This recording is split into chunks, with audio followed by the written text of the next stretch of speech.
Hi everyone, David here, and today we are going to continue our conversation about cravings. And so there's one little word that can have a huge impact on your cravings and your overall health.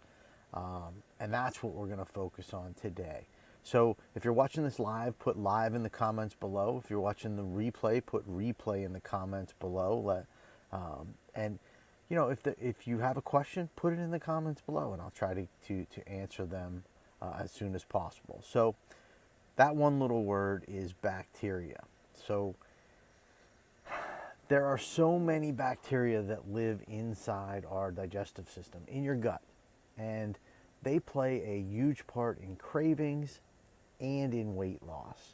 So not only are there trillions of them, but there are hundreds and hundreds of different types, different kinds in your digestive tract. So give us a thumbs up or a heart if you think the idea or the fact that there are trillions of bacteria living inside you completely blows your mind. So here's the thing about bacteria. Some of them are more helpful than others. And what I mean by that, some are more beneficial to weight loss, to improving metabolic syndrome than others.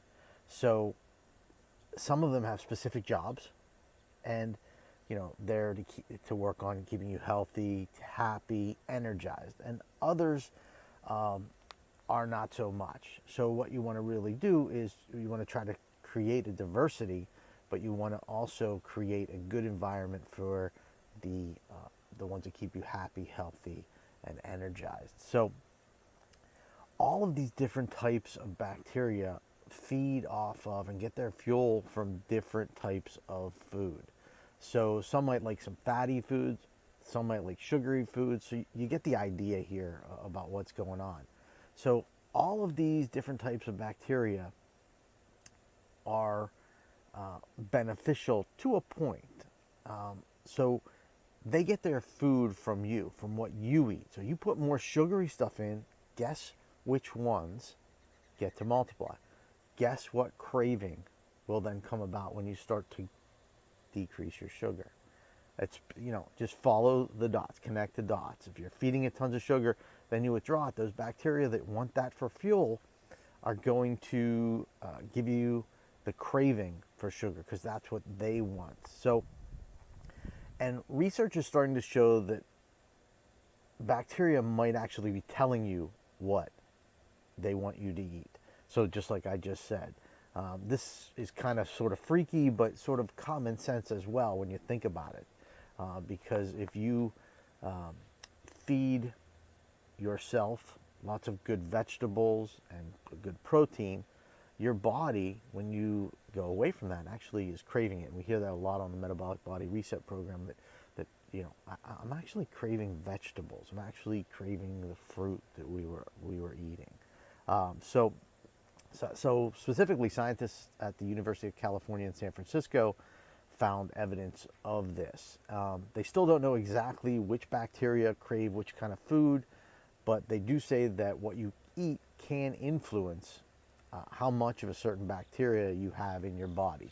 And that's exactly what I just said. The more sugary stuff you put in, the ones that thrive on sugar will overpopulate. And then when you try to withdraw sugar, the cravings will increase. So if you eat a lot of junk food, you probably have the bacteria that crave the junk food, which also means if you eat less of that food, you have less of that bacteria and you crave the junk food.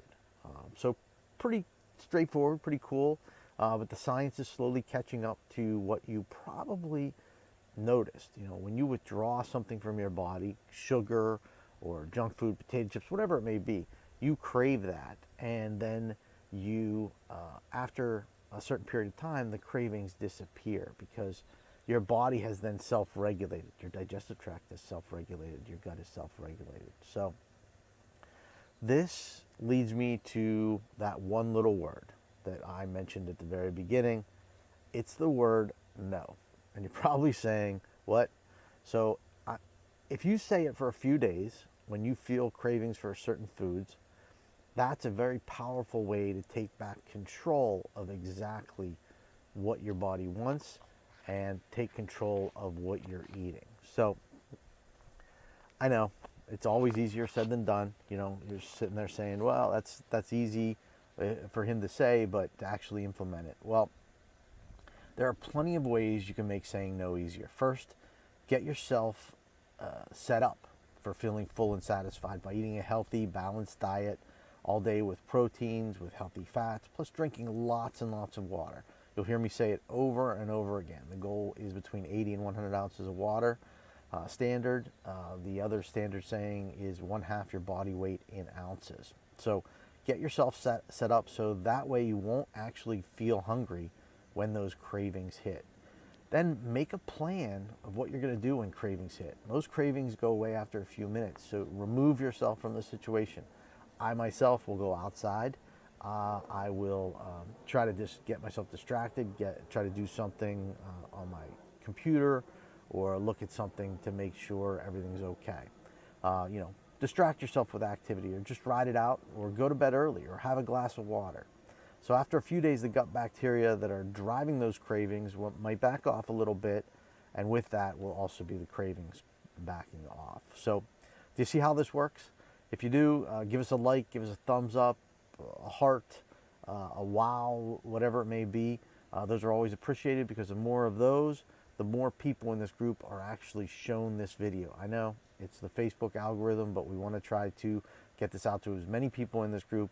They'll get the notifications, the more likes, comments, and things like that. So if you haven't already done so, we have that new digital book, Crush Your Cravings, available. I will put the link in this video, in this Facebook Live, below, in the above it.